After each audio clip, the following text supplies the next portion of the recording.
Aku Nabila.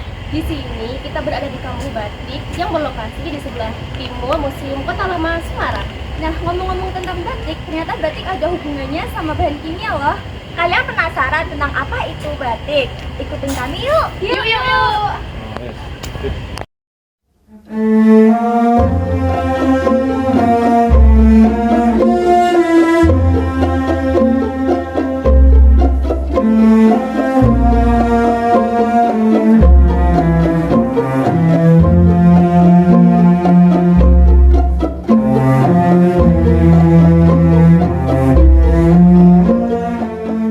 Cantik banget ya. Yuk, kita masuk ke dalam home industri batik yang ada di sini yuk. Yuk, yuk, yuk, yuk.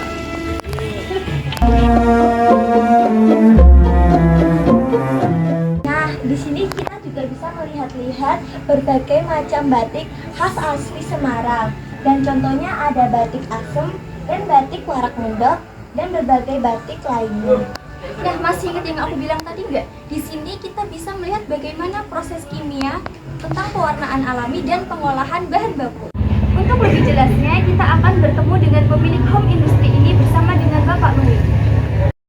Oke teman-teman, di sini kita sudah bertemu dengan Pak Louis sebagai pemilik salah satu home industri yang ada di sini. Selamat siang, Pak. Selamat siang. Bagaimana kabarnya? Luar biasa baik. Di sini kita akan bertanya-tanya sedikit. Sebelumnya saya Aisyah. Di sini ada Nabila. Iya. Yang sebelah Bapak ada Iya, Silvi. iya. Sebelahnya lagi ada Nabila. Iya. Kita dari SMA Muhammadiyah 1 Semarang. Di sini kita mau tanya-tanya sedikit, diperbolehkan ya Pak? Bisa. Pertama saya mau bertanya nih Pak tentang sejarah nama Kampung Batik dan gimana sih caranya biar bisa berkembang sebesar ini? Bisa langsung. Bisa. Baik, untuk Kampung Batik yang ada di Semarang itu pada awalnya satu-satunya yang ada kampung batik hanya di sini. Jadi sekarang ini kan banyak kampung-kampung batik yang ada di Semarang, tetapi yang sebagai penanda bahwa kampung batik yang di Semarang tempo dulu itu hanya di sini. Jadi mulai abad 16 ini sudah ada kampung batik. Sudah lama sekali. Sudah lama. Kemudian tahun 1919 sampai 1925 ini termasuk mengalami zaman keemasan yang merupakan kampung batik yang di Semarang, dengan pada waktu itu di tempat ini sebagai satu sentra batik Jawa Tengah. Yang kedua adalah sebagai mendistribusikan batik-batik yang ada di luar kota Semarang melalui jalur air. Nah, kemudian yang tempat ini orang mengenal bahwa ini ada sebagai kampung batik karena sebagai pengrajin batik. Maka istilah dari kampung batik itu diambil dari profesi warga setempat. Maka di kampung Semarang, kampung-kampung di Semarang ini merupakan istilahnya toponim. Apa itu toponim? Toponim itu pengertiannya bahwa nama-nama kampung itu diambil dari profesi warga. Nah, itu. Nah, kemudian di situ ada kata Mbubaan yang sekarang itu didirikan Museum Kota Lama. Itu dulu sebagai nolnya kilometer di Semarang. Maka di tempat itu Mbubaan itu artinya membabai, memulai sebidang tanah menjadi suatu perkampungan. Maka pada waktu itu di abad 15 ini, abad 15. Jadi tempat ini yang di dekat dengan Kanjangan memang sebagai kampung-kampung yang mencukupi segala kebutuhan yang ada di Kanjengan atau di kadipatennya gitu loh. Nah, kemudian di Semarang ini memang ada pengrajin termasuk untuk batik. Maka batik yang di Semarang ada fase, ada beberapa kurun waktu yang mengalami fase-fase urutan. Yang dulunya sekitar abad 16-17 itu masih klasik. Jadi batik yang dipengaruhi dengan budaya Cina.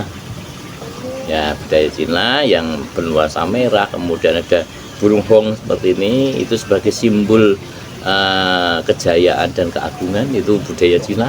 karena memang batik Semarang itu dipengaruhi dengan budaya juga. Bahan-bahan yang dibutuhkan untuk membuat batik tuh kira-kira apa aja ya Pak?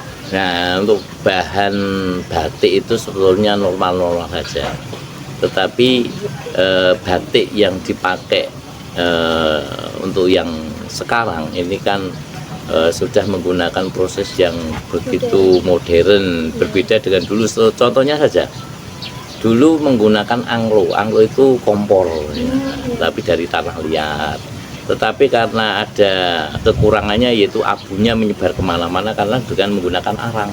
Nah, sekarang sudah menggunakan ada yang minyak tanah dengan kompor minyak itu. Akhirnya berkembang sekarang sudah menggunakan kompor elektrik dengan listrik. Nah, sekarang lebih stabil. Itu yang untuk kompornya. Kemudian ada malam. Kemudian ada lagi wajah, ada canting, kemudian ada gawangan yang untuknya untuk meletakkan kainnya. Kemudian nanti banyak yang digunakan untuk istilahnya sarana membantu untuk membilas atau istilahnya untuk ngelorot. Yang ngelorot itu kan dengan menggunakan air yang panas supaya malam yang nempel itu bisa lepas. Jadi ngelorot itu artinya melepas malam. Jadi malam yang dicanting itu tujuannya hanya sebagai perintang warna atau pembatas warna. Nah kan nanti ketika sudah dicolet, sudah diwarnai, ketika dilorot atau direbus dengan air panas, maka malamnya itu akan leleh. Maka tinggallah kain putihnya yang kelihatan. Itu kalau untuk bahan batik. Nah, kalau untuk cara pembuatan batik sendiri itu gimana Pak? Nah, pembuatan batik kan masih ada proses. Ya, jadi proses itu kan mulai dari namanya pengemplongan. Pengemplongan itu kain yang pada waktu itu memang harus berbahan kapas. Berbahan kapas, karena itu memang untuk menyerap warna. Kemudian setelah dikemplong itu terus direbus lagi supaya ada kanji atau mungkin ada serabut-serabut kain yang tidak bagus itu bisa lepas sehingga kain yang digunakan betul-betul kain kampas yang bagus, kualitas. Kemudian berikutnya lagi ada namanya pemulaan. Ketika pemulaan itu namanya jiplak itu dengan mendesainnya itu. Setelah desain baru pencantingan, setelah pencantingan baru pewarnaan atau pencelupan. Ketika diwarnai itu juga ada namanya pencoletan. Ya, jadi misalnya ada batik yang begini, ini warna dasar merah, ini celup, tapi yang ini harus dicolet warna sendiri. Nah, nanti ketika ini supaya tidak bercampur bagaimana? Ya harus di malam lagi atau namanya nemboi. Ya, nemboi itu tujuannya untuk menutup supaya ketika diwarnai dengan warna yang berbeda itu ini tidak bercampur gitu loh. Itu namanya proses dalam batikan. Gitu, ya.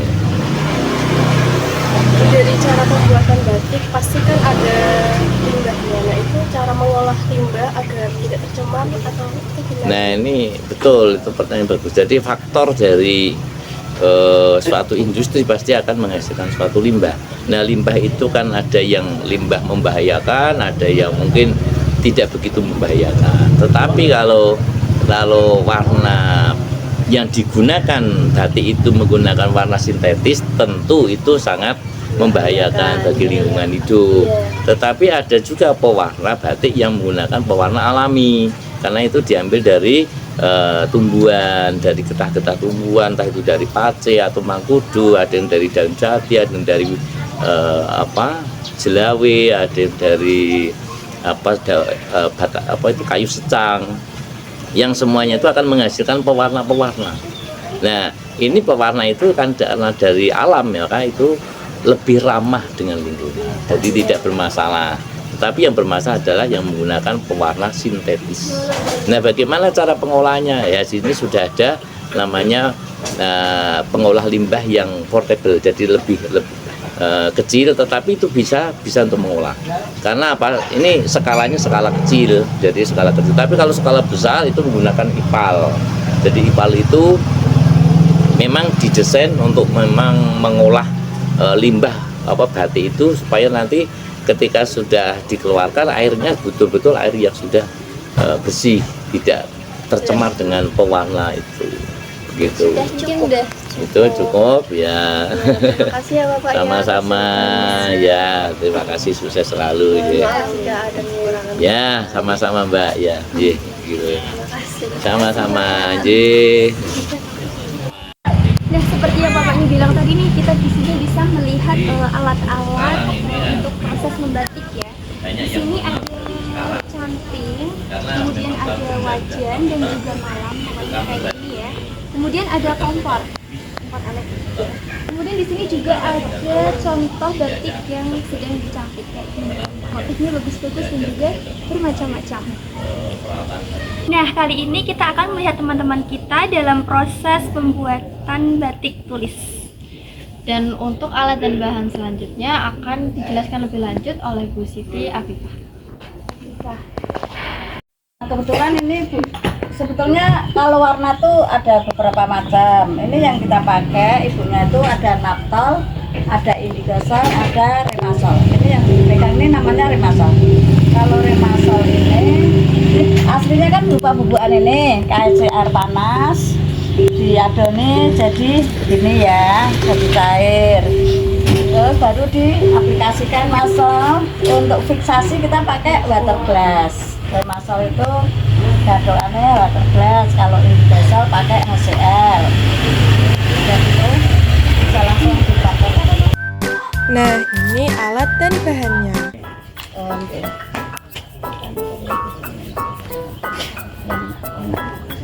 Ya tahu monggo, tinggal diaplikasikan di sini malam sama.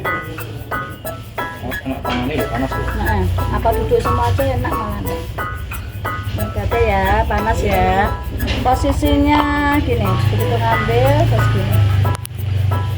gini ya, biar nggak netes. Malamnya di ini dulu.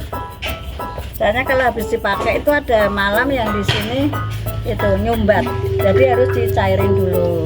Biar dia cair baru bisa dipakai. Dan bisa kuala itu jumpet. Malamnya belum, malam yang di dalam situ belum cair, dicairin dulu baru di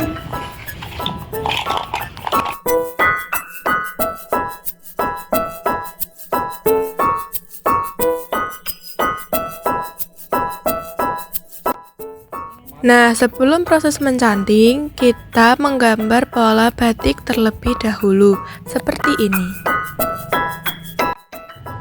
Setelah proses menggambar, kita lanjut ke proses mencanting. Di sini kita memakai kain kecil agar lebih mudah. Nah, kita lanjut ke proses mewarnai. Di sini kita bisa memilih warna sesuka hati kita karena warnanya sangat bermacam-macam. Dan kita harus bisa memilih kombinasi warna agar terlihat cantik. Kita juga mencoba untuk mengaplikasikan warna di batik yang dibuat oleh ibunya. Gimana teman-teman? Sangat cantik bukan? Sekarang kita masuk ke proses fiksasi. Pertama, masukkan nitrit. Lalu, masukkan air secukupnya.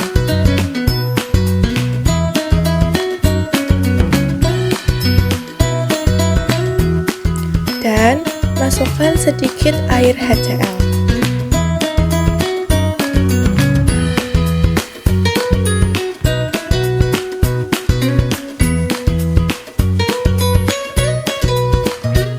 Setelah itu, masukkan batik yang sudah siap.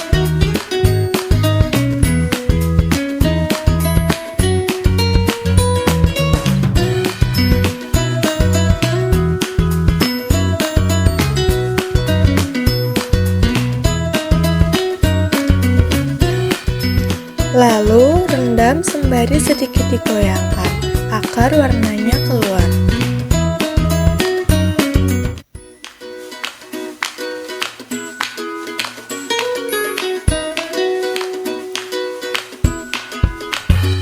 Setelah itu, dinetralisir di air biasa.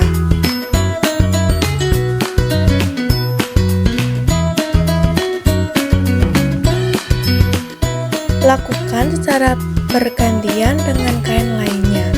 Lalu keras dan proses fiksasi selesai.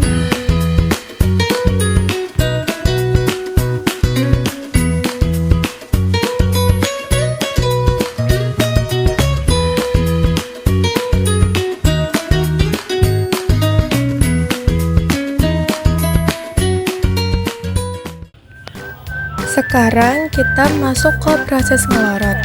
Pertama, masukkan soda as ke air panas. Lalu masukkan kain batik dan aduk sebentar. Setelah itu diangkat. Lakukan step ini ke kain-kain lainnya. Proses ini berguna untuk melarutkan atau menghilangkan malam yang kita canting tadi.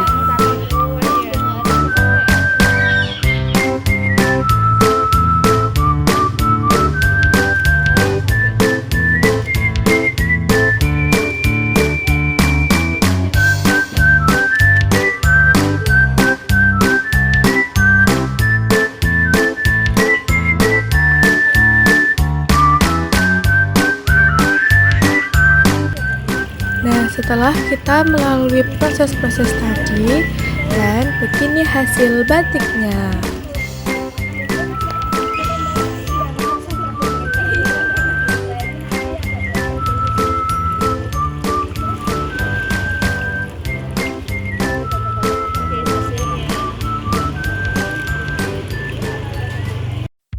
Nah, ini jadi limbah yang kita dapatkan dari hasil membatik kemarin. Nah, ini adalah limbah dari pewarnaan sintesis, dan ini hasil limbah dari pembarutan malam. Dan kedua limbah ini masih mengandung berbahaya. Jika limbah ini langsung dibuang ke saluran air, maka akan mencemari lingkungan. Jadi kita akan mengolahnya supaya zat-zat tersebut tidak berbahaya. Mau tahu gimana caranya? Ikutin kita terus yuk.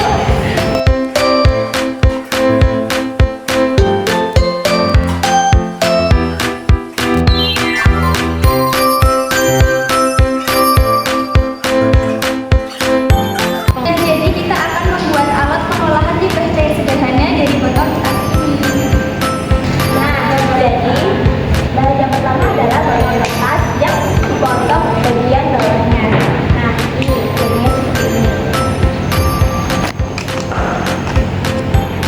Setelah itu ada kerikil,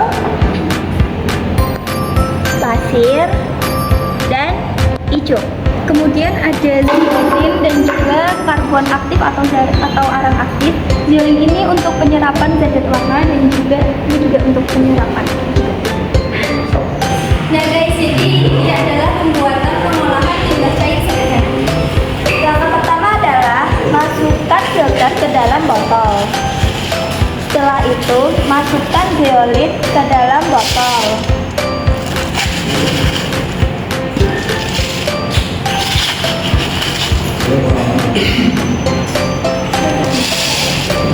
Langkah berikutnya adalah masukkan ijuk.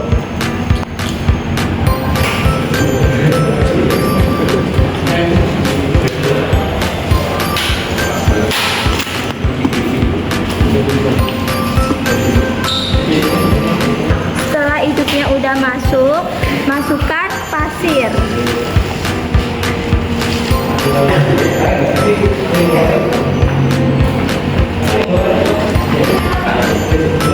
Masukkan pasir. Sehabis dimasukkan pasir, setelah itu masukkan kerikil. Sampai penuh.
masukkan ke gelas kimia. dan masukkan ke gelas kimia.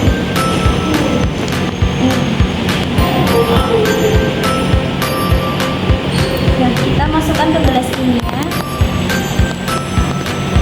Cukupnya. Kemudian kita tambah dengan arang aktif. Kita campurkan arang aktif secukupnya.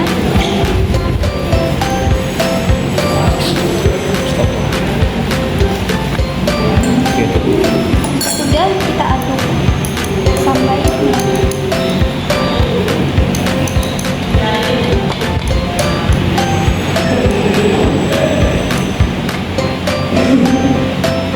Terus didiamkan sebentar. kita diamkan sebentar Sampai arang aktifnya sampai arang aktif mengendap. menyerap. Selanjutnya jika arang aktif sudah menyerap, kemudian kita saring menggunakan kertas saring.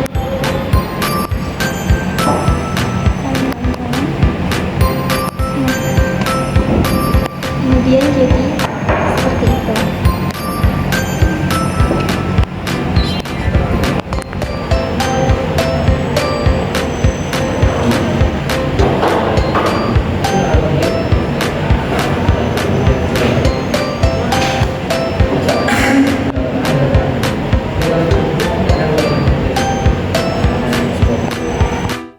Nah, jadi ini dia dari perbedaan kedua tersebut. Hasilnya menjadi bening seperti ini dibandingkan dengan yang sebelumnya, karena yang sebelumnya ini mengandung zat pewarna sintetis yang berbahaya. Maka kami sarankan untuk industri batik untuk mengolah hasil limbah tersebut supaya tidak mencemari lingkungan. Nah, jadi itu tadi semua perjalanan kami mengenai industri batik Semarang. Sampai jumpa di lain hari. Bye. Nah, ini alat dan bahannya. Nah, itu tadi perjalanan kita di Kampung Batik Kota Semarang. Di sini kita tidak hanya menjelaskan tentang seni dan budaya, tetapi juga etnosains kimia yang berperan dalam pengelolaan limbah industri kimia batik. Terima kasih telah mengikuti perjalanan ini. Jangan lupa like, komen, dan subscribe. Dan sampai jumpa di vlog berikutnya.